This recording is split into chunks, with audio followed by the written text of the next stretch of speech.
Olá pessoal, bem-vindos a mais uma aula aqui no nosso canal da Universidade da Elétrica. O assunto de hoje é sobre quadros de distribuição e circuitos reserva. Primeiramente, eu vou responder para vocês quantos quadros de distribuição nós devemos ter em uma determinada instalação elétrica e quantos circuitos elétricos vocês devem deixar como circuito reserva. Então veja aí na sequência uma aula super importante. Primeira questão levantada por vários assinantes do canal da Universidade da Elétrica é a seguinte: quantos quadros de distribuição temos que ter em uma residência? Primeiramente, o quadro de distribuição é o centro de distribuição de toda a instalação elétrica de uma residência. Então, sai do medidor e vai ao quadro de distribuição, que ele vai fazer toda a distribuição da energia. Ele representa o centro de distribuição. A NBR 5410, ela diz que você tem que ter, no mínimo, um quadro de distribuição. Então, ela não especifica o quantitativo. Deve ser maior do que 1, ou seja, deve ser no mínimo um quadro de distribuição. Eu tenho uma regra para passar para vocês. Eu tenho uma instalação de uma residência, você que é eletricista, está executando ou está projetando, deve ter sempre, minha dica, 2 quadros de distribuição. Se você tem 2 pavimentos, coloque 2 quadros de distribuição. Se tem 3 pavimentos, coloque 3 quadros de distribuição. Nesse meu exemplo, colocando 2 quadros de distribuição, reduz a quantidade de circuitos que saem do quadro de distribuição até o pavimento superior. E reduz também a quantidade de cabos de cargas pesadas. Geralmente, o segundo pavimento tem dormitório, tem banheiro, tem ar-condicionado instalado e vai ter chuveiro também, pessoal.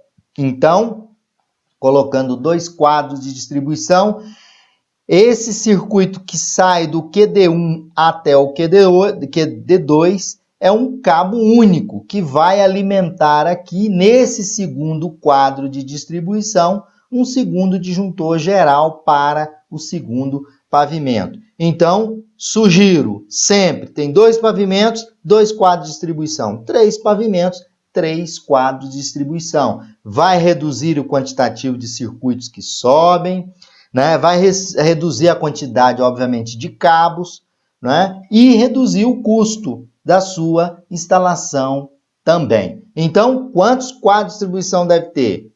Olha, no mínimo 1. Se a sua residência tem 2 pavimentos, 2. Se tem 3 pavimentos, 3 quadros de distribuição.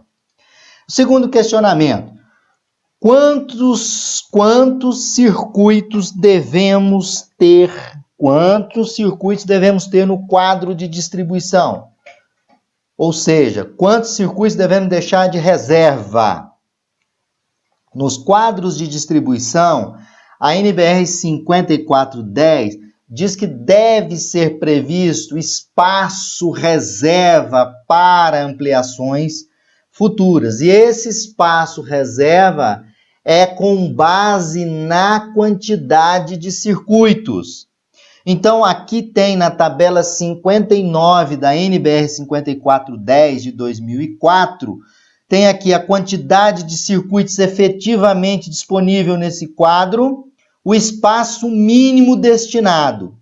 Então, se eu tenho 6 circuitos, eu devo destinar 2 circuitos reserva. Se eu tenho de 7 a 12 circuitos, eu tenho que deixar efetivamente 3 circuitos reserva. De 13 a 30 circuitos, devemos deixar 4 circuitos para reserva.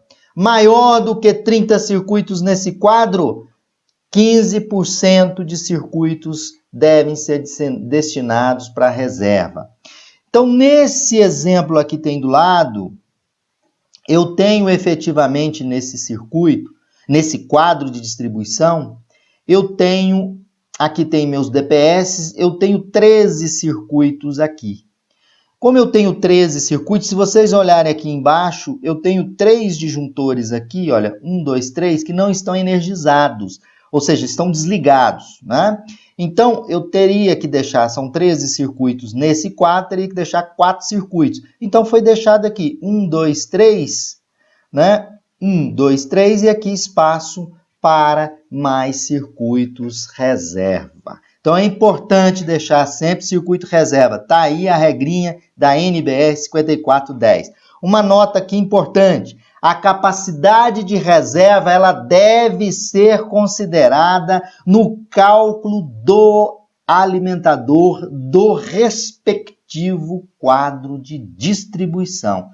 Deve ser previsto lá, então, no projeto, deve estar previsto essa carga reserva. Então, pessoal, é isso aí que eu gostaria de falar com vocês sobre quadro de distribuição.